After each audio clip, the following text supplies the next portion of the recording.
El viernes 13 de octubre de 1307, una pesadilla en vida dio comienzo para la célebre y gloriosa Orden del Temple. En aquel Viernes Negro, cientos de caballeros fueron convocados a París. 620 fueron arrestados sin previo aviso y enviados a prisión. Los cargos de los que se les acusaba se sumaban al más abyecto de los crímenes, la herejía. Pero los caballeros templarios eran heroicos guerreros cristianos, las fuerzas especiales de las cruzadas medievales. ¿Por qué sucumbieron tan aguerridos caballeros? Por fin un documento secreto, oculto durante 700 años, revela la verdad sobre el rencor, la política y el juego de poder que destruyó aquella legendaria orden religiosa y militar.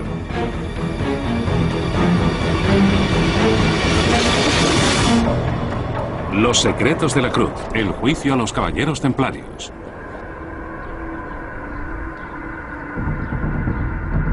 Jerusalén, la ciudad de origen del cristianismo y la más importante de la Edad Media. Si uno coge un mapa de Jerusalén en la época de las cruzadas, la verá representada como el eje del mundo, el centro del mundo. Jerusalén sufrió ataques y fue ocupada y destruida una y otra vez a lo largo de los años, aunque también conoció periodos de calma relativa y de tolerancia religiosa. Pero esa tolerancia se vino abajo en el siglo XI, después de que los turcos selyúcidas ocuparan Tierra Santa, lugar sagrado de cristianos y judíos. Las tensiones entre los turcos musulmanes y los peregrinos cristianos tomaron un cariz violento y destructivo que derivó en masacre. El Islam se extendía en Oriente Próximo, acorralando con su avance al Imperio Bizantino. Ante la amenaza que ello suponía para los peregrinos cristianos y para el templo más sagrado de Jerusalén, en el año 1095, el Papa Urbano II ordenó a los cristianos de Europa Occidental marchar hacia Oriente y reconquistar Tierra Santa a los sarracenos. Una de las batallas más sangrientas de la historia acababa de empezar. Hubo miles de personas, no soldados ni guerreros, sin experiencia en la guerra, que jamás habían salido del pueblo, que respondieron ipso facto a la llamada del Papa y se pusieron en marcha hacia Oriente. En 4 años, los invasores cristianos de la Europa Occidental habían tomado Jerusalén. De los ejércitos cruzados surgió la figura del caballero templario, la unión de monje y soldado, hombre de fe, con el cometido de proteger el reino cristiano de Jerusalén y la vida de los peregrinos. Por primera vez en la historia, se encomendaban las armas a una orden santa que debía fidelidad al papado. Fueron los templarios los que introdujeron la idea de combinar la vida monacal con el título de caballero y con la actividad militar. Vivían según el código monástico y su jornada incluía oración, instrucción y cuidado del avituallamiento.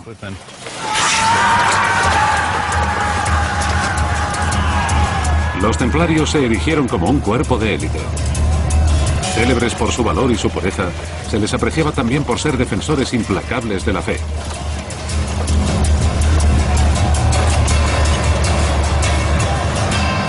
Cuando se dieron a conocer en el ámbito mundial, despertaron la imaginación de los pueblos de distintas formas. Se creía que era una buena iniciativa.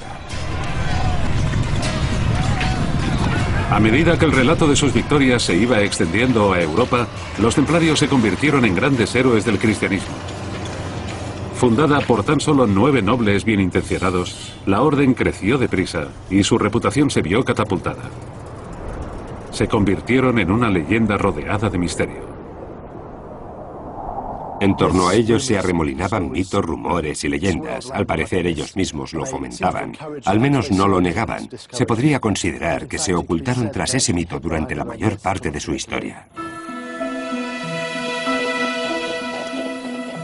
Un erudito de la época, Bernardo de Claraval, les describió como guerreros fuertes por un lado y monjes que luchaban contra el vicio y los demonios por el otro. Un cuerpo de hombres que no debían temerle a nada. Hombres que no temían a la muerte y que creían que el Señor les observaba y les convertiría en sus mártires.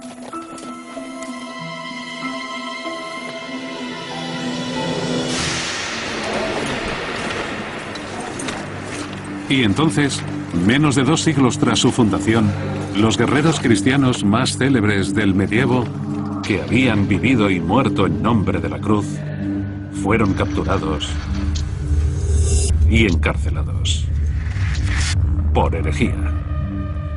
El encarcelamiento de los templarios dio mucho que hablar.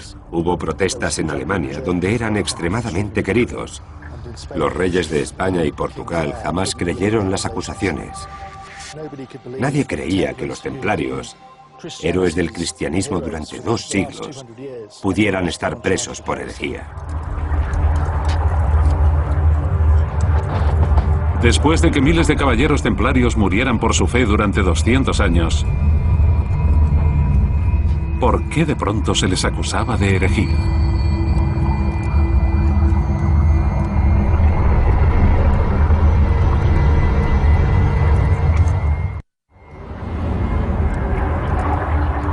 París, 1307. Los caballeros templarios han sido condenados por Felipe IV el Hermoso, rey de Francia. Después de 200 años de cruzadas por la fe cristiana, se les acusa de herejía. ¿Era cierta la acusación? ¿Ocultaban algo los templarios? Los templarios actuaban con gran discreción desde el comienzo de su actividad. Les rodeaba un halo de misterio, rumores y mitos. El misterio sigue nublando la figura de los templarios, sus ritos secretos de iniciación, el paradero de las enormes riquezas que amasaron y que jamás fueron halladas. La orden fue fundada discretamente en Jerusalén en 1119, unos 20 años después de que las cruzadas conquistaran la ciudad. Un caballero francés fundó la orden para proteger a los peregrinos en Tierra Santa. ¿Cómo consiguieron tener iglesias y fortificaciones por toda Europa y un poder capaz de rivalizar con el de los monarcas europeos? La respuesta puede hallarse en que los templarios también eran conocidos por ser guardianes de las santas reliquias. Reliquias que también comercializaban. Reliquias que eran símbolos de la Edad Media, más apropiadas para exhibir que el dinero o las joyas.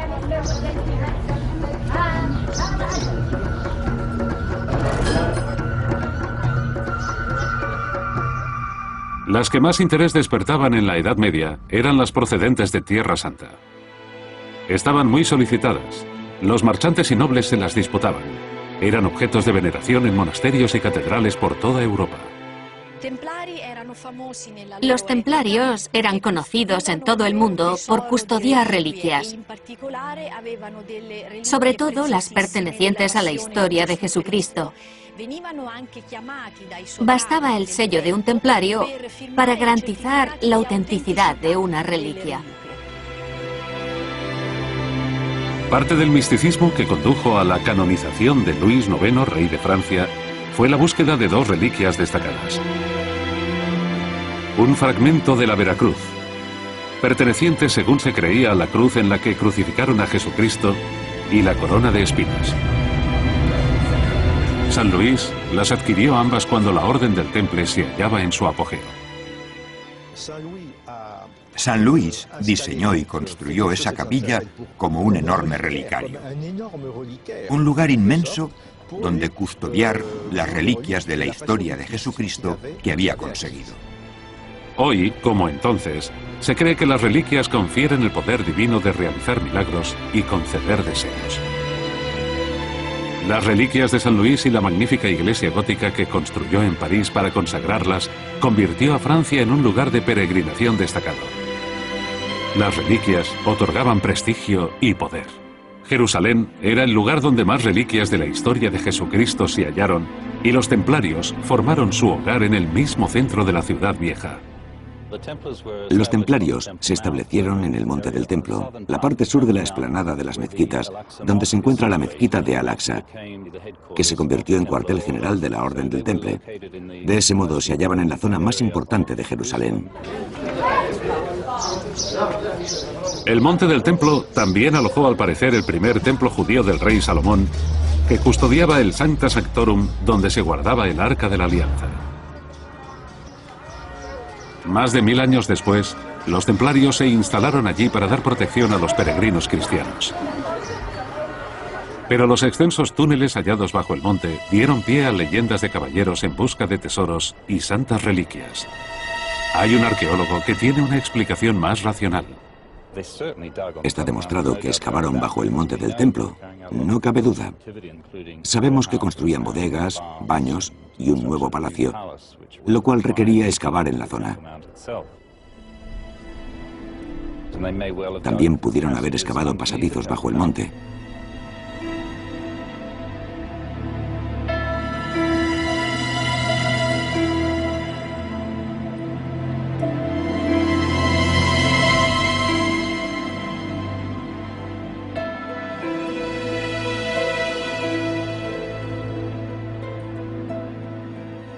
Este es el túnel subterráneo que descubrió Charles Warren en 1867. En aquel momento estaba lleno de aguas residuales y él iba a la deriva en una puerta de madera. El túnel es uno de los cientos que se encuentran debajo de Jerusalén y del monte del templo.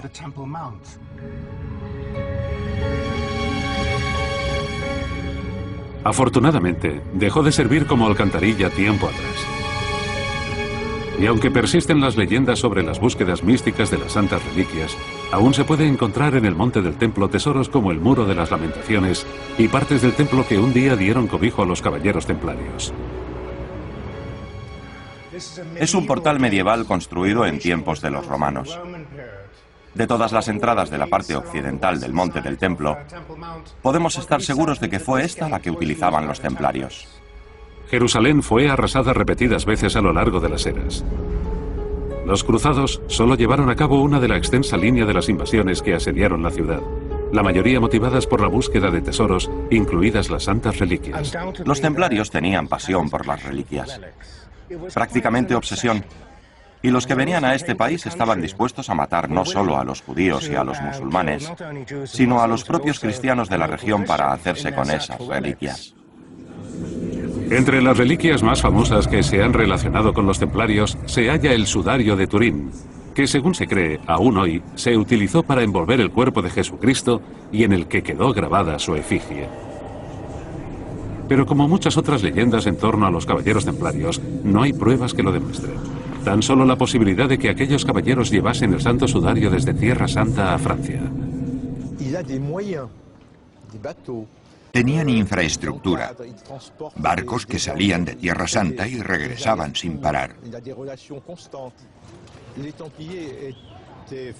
Y recordemos que los templarios eran una orden religiosa con la reputación de ser dignos de confianza. Otra reliquia legendaria vinculada a los templarios es el Santo Grial que, según la fe cristiana, fue una copa o plato bendecido por Jesús en la última cena. El Grial se mencionó por primera vez en un relato romántico del poeta francés Chrétien de Troyes, capital histórica de la región de Champagne. Se sabe que los 9 caballeros que fundaron la Orden del Temple también pasaron cierto tiempo allí. Los templarios eran de la región de Troy, de modo que Chrétien debió de oír la historia de los templarios o de los cruzados que regresaban contando rumores sobre el Grial después de oírselos a los templarios en Oriente. El Grial ha recibido numerosas descripciones. En el relato original es un plato. El poeta francés Robert de Boron describe el Grial como el cáliz que José de Arimatea utilizó para recoger la sangre de Jesucristo. Otros han sugerido que es un tesoro más bien espiritual y no físico. En el poema de Wolfram von Eschenbach, Perceval busca un grial que se describe como una piedra. Esa piedra podría representar distintas cosas, como el despertar espiritual o la gracia de Dios, pero, como siempre, el grial parece negarse a que lo concibamos con una sola forma. Sea como fuere, la idea de que el Santo Grial está oculto en alguna parte es muy tentadora para la imaginación popular. Y aunque haya pruebas irrefutables que relacionan el Grial con los templarios, los misteriosos caballeros tenían asuntos más tangibles entre manos. Los templarios no estaban obligados a informar qué hacían. Lo único que se sabía era que estaban luchando en Oriente Medio, pero se les daba muy bien ganar dinero. La orden se convirtió en una gran compañía multinacional. Al construir castillos e iglesias por toda Europa, también inventaron la banca internacional y el cheque. Los viajeros depositaban dinero en un templo y se les entregaba una nota que podían canjear por dinero en otro templo. Esa idea medieval del cheque de viaje tuvo mucho éxito entre los peregrinos que se dirigían a Tierra Santa o volvían de allí.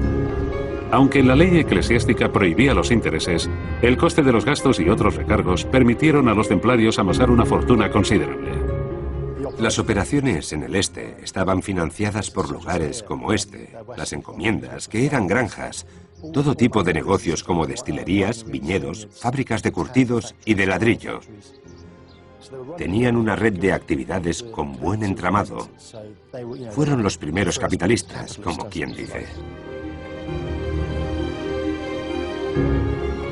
Marchantes y realeza también donaban a la orden, creyendo que esa prueba de fe les aseguraría un lugar en el cielo.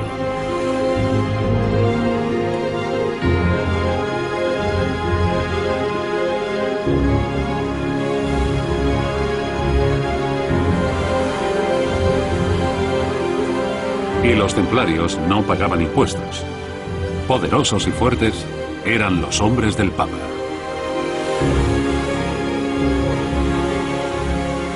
Después de la Iglesia, el Temple era una de las instituciones más ricas de Europa. ¿Contribuyó ese hecho a su caída? Mientras que los bancos de la Orden estaban acumulando grandes beneficios, los caballeros perdían terreno en Tierra Santa.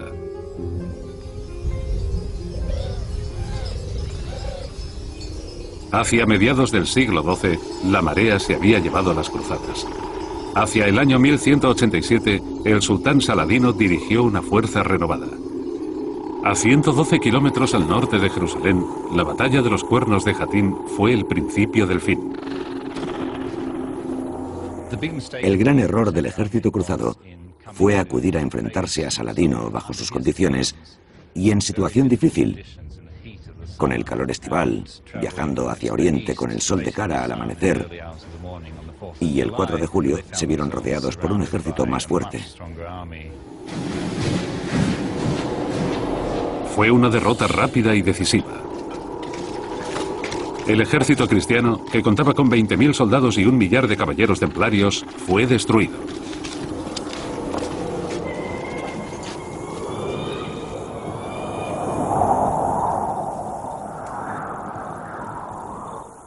Tan solo 3 meses después, en octubre de 1187, Jerusalén fue tomada por Saladino. Los caballeros templarios fueron expulsados del monte del templo.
Todo terminó.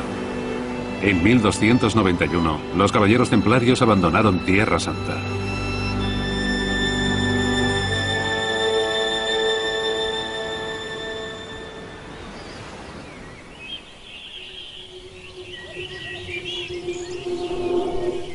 Los templarios se retiraron a Europa.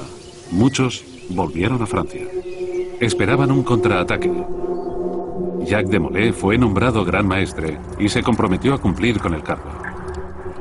16 años después, el guerrero ya entrado en años seguía soñando con retomar Jerusalén, pero su orden ahora se enfrentaba a otro enemigo, Felipe IV el Hermoso, rey de Francia.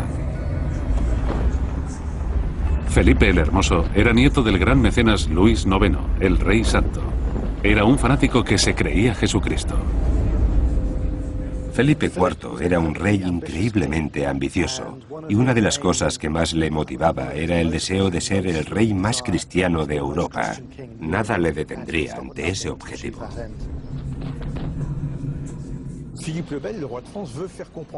Felipe el Hermoso creía ser, como descendiente directo de San Luis, el Rey Santo, la imagen de Cristo en la tierra. No un rey, sino Jesucristo. Pero el rey estaba en apuros. Felipe había pedido dinero prestado a los templarios para financiar la guerra contra Inglaterra y hacia 1307 se estaba quedando sin fondos. Su reinado estaba al borde de la bancarrota y necesitaba el dinero de los templarios. A principios de los años 1300 ya no había razón para que los cruzados siguieran existiendo. Al perder relevancia en las cruzadas, los templarios se sentían vulnerables. Sus bancos estaban repletos de dinero de los cruzados y el rey lo sabía. Sean Martin cree que el rey pretendía quedarse esa fortuna cuando utilizó a los templarios para huir de una indignada multitud. Felipe se refugió en el castillo del Temple en junio de 1306. Quería devaluar la moneda, lo que impulsó a las masas a rebelarse y perseguirle por las calles de París. Tuvo que refugiarse en el templo.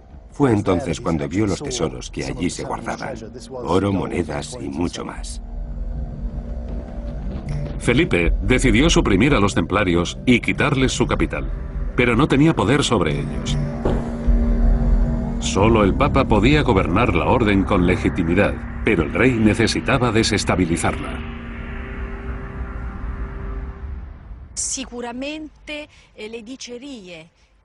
Felipe IV extendió rumores difamatorios y muy negativos sobre los templarios y la orden. Consiguió con gran astucia que esas calumnias se filtrasen en la opinión pública como un veneno que acabó minando los cimientos sobre los que se había fundado la orden. Y en 1307, tras haber arruinado la reputación de la orden, el rey lanzó un ataque sorpresa en el que capturó a Jacques de Molay y a todos los templarios de París.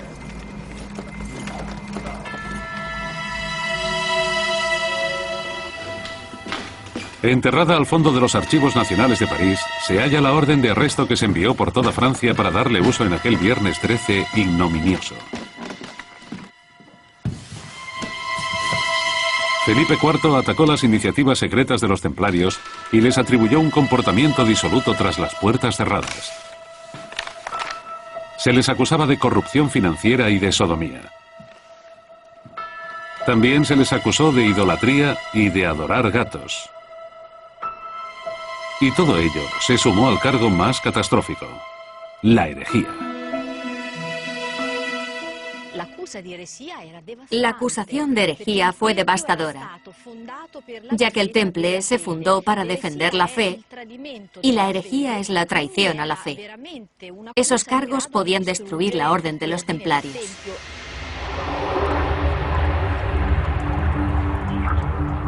Al gran maestre Jacques de Molay se le acusó de 104 cargos de conducta impropia y herejía. Había servido con devoción a la orden durante 42 años. Era poco probable que los cargos de Felipe pudiesen cuajar. Sin embargo, 2 semanas después de las detenciones, aconteció una desagradable sorpresa. El gran maestre de los templarios firmó una confesión completa en la que admitía los cargos por herejía. La confesión de Jacques de Molay en octubre de 1307, apenas 2 semanas tras los arrestos, dañó profundamente la orden de los templarios y la percepción que tenía la gente de ellos. Los héroes de la cristiandad se enfrentaban a la muerte como herejes. Pero ¿cuál fue la causa de la repentina confesión de Jacques de Molay? ¿Podía alguien evitar que pagasen tan alto precio?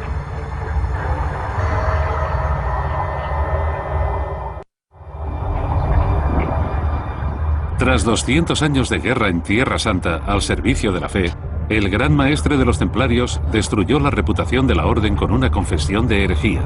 El rey de Francia iba ganando su guerra personal contra los templarios, y el premio al que aspiraba era magnífico. El Temple de París era la fortaleza en la que los templarios tenían el grueso de su fortuna. Desempeñaban la función de banqueros tanto para el rey como para los acaudalados burgueses parisinos.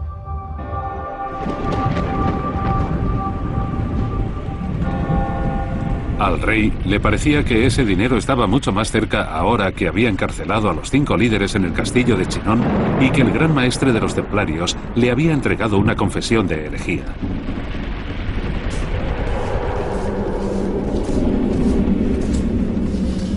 Pero, ¿cuál fue el motivo real de aquella repentina confesión?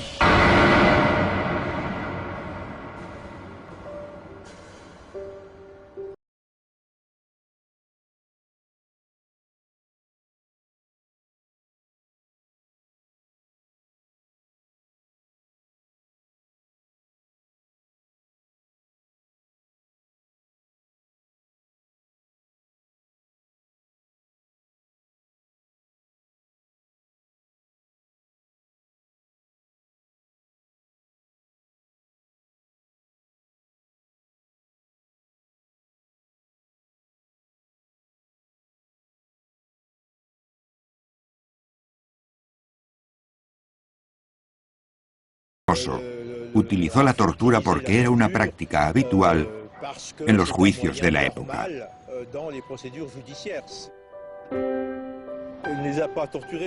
No les torturaba para que dijeran la verdad. Lo hacía para que dijeran la verdad que él quería. Pero a Felipe no le iba a salir todo tal y como tenía planeado. Al ser los caballeros templarios una organización militar religiosa, estaban bajo la protección directa del Papa. Ni el rey de Francia ni el de Inglaterra tenían derechos o poder directo sobre ellos. El Papa era el único hombre que podía salvar a los templarios. Pero el papado estaba pasando por un momento de debilidad y de impotencia. Clemente V era poco más que una marioneta movida por los hilos de Felipe IV. El rey ya había destruido él solo a un papa anteriormente y apoyado el nombramiento de Clemente V. Y se aseguró de que el papa supiera quién era el que mandaba.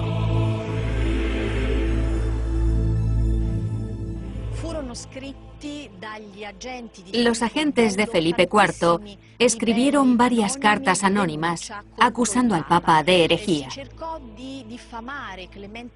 Eran intentos de minar la reputación de Clemente V en todos los frentes. Se llegó incluso a decir que tenía un romance con una dama muy atractiva, la esposa de un noble francés. Clemente V se vio obligado a colaborar con el rey de Francia, que quería tener siempre a mano a su papa particular. Por primera vez en la historia, el papado se trasladó y salió del Vaticano. El papa Clemente V fue obligado a establecerse en Aviñón, Francia. El papa Clemente V quería ir a Italia, al Vaticano, porque estaba mucho más seguro allí, pero siempre se lo impedían. El rey de Francia lo mantenía en su reino como si fuese un rehén.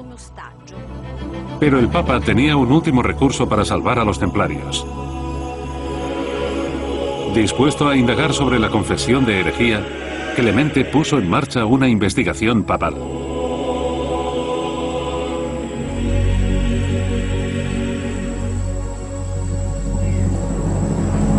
Aún así, los templarios tendrían que afrontar la tormenta, pero esta vez sería la Iglesia y no los interrogadores del rey los que la llevarían a cabo. La verdad de esa investigación no ha llegado a saberse hasta ahora.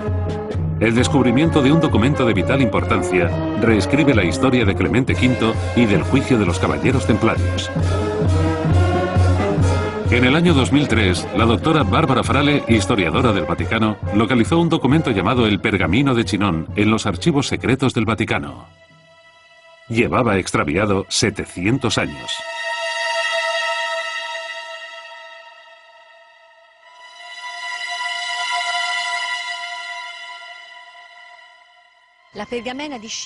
El Pergamino de Chinon es el documento original sobre una investigación que llevó a cabo una comisión cardenalicia sobre el Gran Maestre del Temple y otras cabezas visibles de la orden.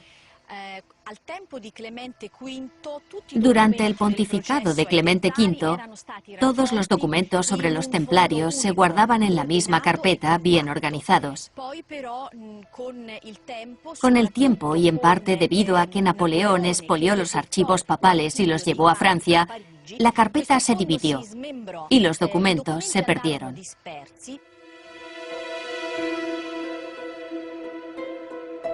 En lo esencial, el pergamino de Chinon perdona a los templarios, pero también da a entender que se arrepintieron después de que la investigación papal descubriera que llevaban a cabo actos inmorales.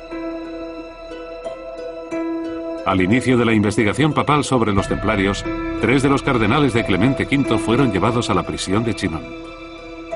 Lejos de retractarse de las anteriores confesiones de herejía, los líderes templarios solían repetir las mismas confesiones a los hombres del Papa. Y en gran parte tuvo que ver con sus ritos de iniciación que se establecieron en secreto en la Catedral de Troyes unos 200 años antes. Aquí es donde se escribió el primer reglamento oficial, en el que se explicaba en detalle el proceso de adhesión a la orden, incluidos los ritos de iniciación. El reglamento se guardaba bajo llave dentro de la orden, y los detalles que contenía no se distribuían ni difundían. Se trataba como un asunto interno. Según el Código Oficial de los Templarios, se preguntaba al iniciado si quería ser siervo y esclavo de la casa por siempre. Se le advertía que si tenía trato con mujeres, se le colocarían pesadas cadenas. Al final, se pronunciaba un salmo al presentar la túnica templaria. Pero a pesar de la absolución papal que contiene el pergamino de Chinon, las confesiones de los templarios habían levantado el velo de secretismo que cubría sus rituales, y lo que se reveló sobre ellos conmocionó a toda Francia.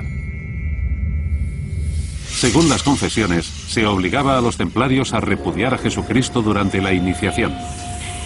Una traducción de las pruebas aportadas por el templario Godofredo de Charny describe cómo otro caballero le mostró un crucifijo y le ordenó que renegase de Jesucristo en lugar de jurarle fe.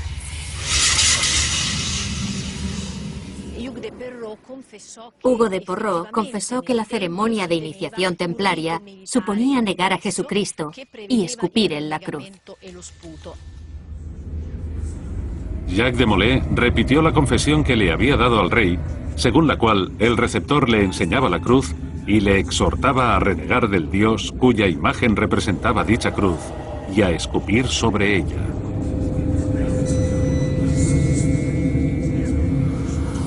Se dice que otro templario, Hugo de Parrot, describió conductas heréticas y de depravación sexual entre los iniciados. Tras ser admitidos y hacerles entrega de la túnica de los templarios, se les ordenaba maldecir el crucifijo y besar al receptor en las posaderas, en el ombligo y después en la boca, aunque continuó diciendo que el rechazo de Cristo no era espiritual sino meramente oral. Algunos eruditos afirman que el beso era una forma de asentar los rangos.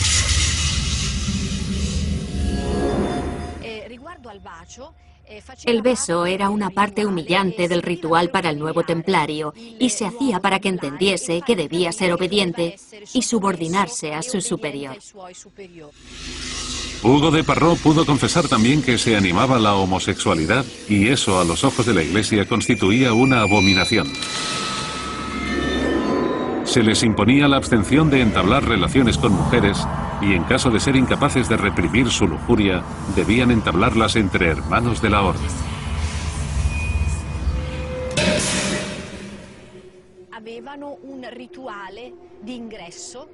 Establecieron un ritual de obediencia que era de naturaleza indecente e impropia para una orden religiosa.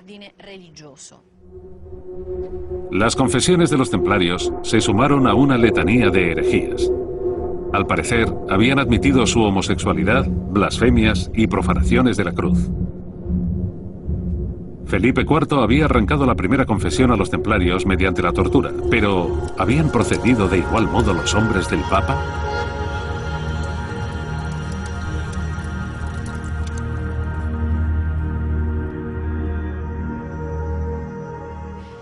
Estamos seguros de que en los juicios llevados a cabo por el Papa no se torturó a los templarios. De todas formas, los templarios estaban en un brete. El Gran Maestre y sus lugartenientes se habían condenado ante los representantes de la mayor autoridad cristiana del mundo. Había una mínima oportunidad de salvarse de la pena de muerte: que el Papa absolviera oficialmente sus pecados.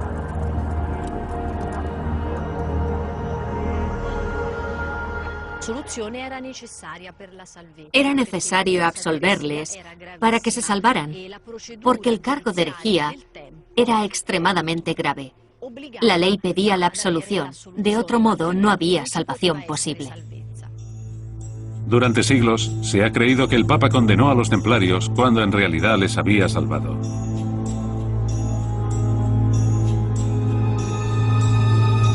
El pergamino de Chinon prueba que absolvió incondicionalmente a Demolay y a los demás líderes.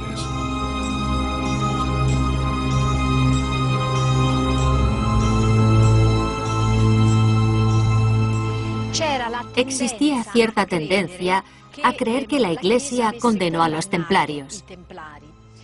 Eso es falso.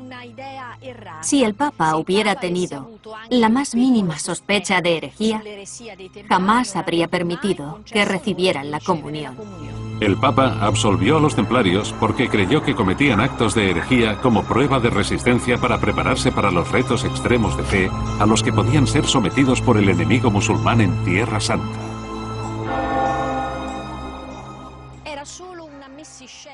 Era teatro, algo así como una prueba de obediencia.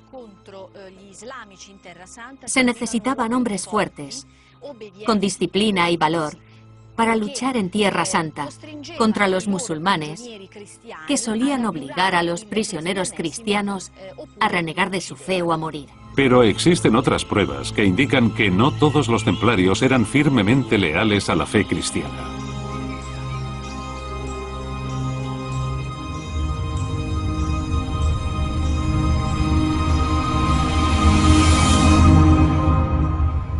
En los muros de la prisión de Chinon, los presos templarios dejaron tras de sí extrañas inscripciones. Entre formas geométricas, se aprecia claramente en una de las paredes el símbolo de Venus, diosa pagana del amor a la que rendían culto los romanos. Un corazón del que emerge una flor indica una referencia a la versión griega de la misma diosa, cuyo nombre es Afrodita.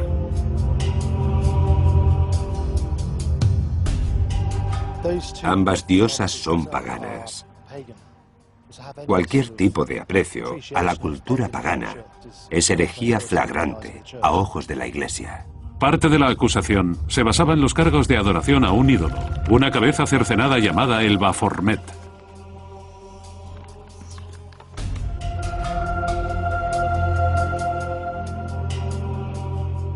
Uno de los muchos rumores sobre los templarios es que se encontró una reliquia bajo el monte del templo de la que se decía que era nada menos que la cabeza embalsamada de Juan Bautista. Afirmar que los templarios veneraban al Baphomet era una gravísima acusación de herejía. Aparte de inscripciones paganas y cabezas cortadas, parece que el comportamiento de los templarios también ponía en entredicho su reputación de monjes cristianos. Aunque fuesen héroes de la cristiandad, los templarios eran también personas de carne y hueso, con todos los defectos que eso conlleva. Esto se refleja en un dicho de la época: beber como un templario. Es imposible saber a ciencia cierta si los templarios cometían o no los actos de herejía con el propósito de entrenarse. Pero indudablemente llevaban dando la vida por la causa cristiana unos 200 años. Y el Papa les había devuelto esa lealtad expiando oficialmente todos sus pecados. El Papa era, por supuesto, la mayor autoridad religiosa. Al absolverles, los templarios quedarían limpios, sin cargos. Los caballeros estaban libres de pecado. Los templarios estaban salvados. Pero el rey de Francia, que ansiaba sus riquezas y su caída, no pensaba darse por vencido tan fácilmente. Felipe IV jugó su última carta. Felipe IV chantajeó al Papa. O bien éste aceptaba la destrucción de los templarios, o bien el rey de Francia crearía con sus obispos una iglesia de Francia escindida, fuera de la Iglesia católica. Lanzó su órdago. Una batalla entre el rey y el papa por el poder religioso en Europa. Enfrentado al dilema de dividir la Iglesia o desistir en la defensa de los templarios, Clemente V se rindió. Pese a haber absuelto a los templarios, acabó por venderles. En un acto final de traición, abolió la Orden de los Caballeros Templarios en marzo de 1312. Tras 200 años de cruzadas y devoción cristiana, se extinguió la orden que se había descrito como un cuerpo de hombres que no le temían a nada. Pero el desenlace aún sufriría un último giro y una decepción abrumadora para el rey de Francia. La abolición de los caballeros templarios se dio en medio de una lucha de poder entre el rey y el papa. El botín eran sus riquezas y ellos el precio. Pese a haber sido absueltos de las más graves acusaciones posibles, incluida la herejía, el Papa Clemente V había borrado la orden del mapa y dejado la reputación de los templarios por los suelos.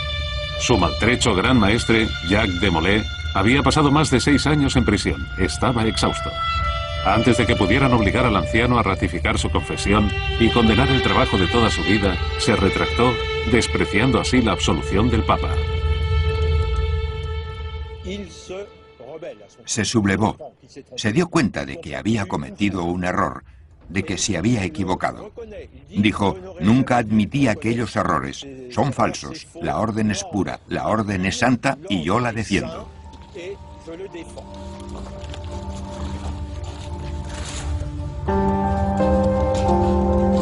Felipe IV aprovechó la ocasión. En cuestión de horas, prendió al anciano de 72 años y lo llevó al río Sena para ejecutarle.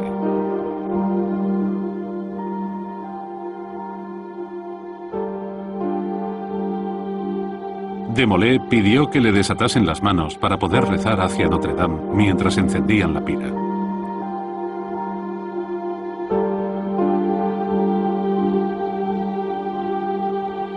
Pero al parecer, el viejo guerrero se llevó un gran secreto a la tumba.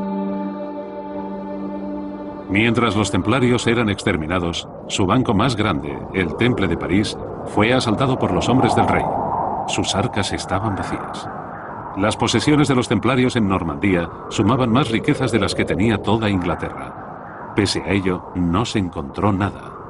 La destrucción por parte de Felipe IV de los caballeros templarios, guiada por su ansia de riqueza, no había dado ningún fruto. La parte en efectivo del tesoro, el oro, desapareció por completo. No se halló en ninguno de sus focos principales de actividad como Londres, París o Viena. Sencillamente no sabemos a dónde fue a parar. Los templarios debieron de recibir algún tipo de advertencia sobre los planes de Felipe el Hermoso, lo que les había permitido preparar la huida de los caballeros de menor renombre. ¿Pudieron ellos haberse llevado el tesoro de la orden? Poco antes de los arrestos, la flota de los templarios aquí, en La Rochelle, desapareció. Nadie ha podido asegurar nunca cuántos barcos había aquí, ni lo que contenían, pero desaparecieron por completo de la faz de la tierra. ¿Es posible que los caballeros templarios rieran los últimos? El mejor lugar al que podían huir con su tesoro era Escocia, donde Roberto I les protegería. Pero a día de hoy, nada se ha encontrado.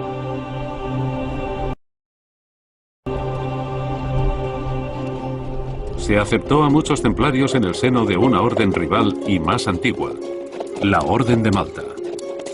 Antes de los arrestos, el Papa había sugerido la unión de ambas. Una orden combinada podría haber sobrevivido al ataque de Felipe IV, pero Jacques de Molay lo rehusó y pagó un alto precio por rechazar el plan del Papa.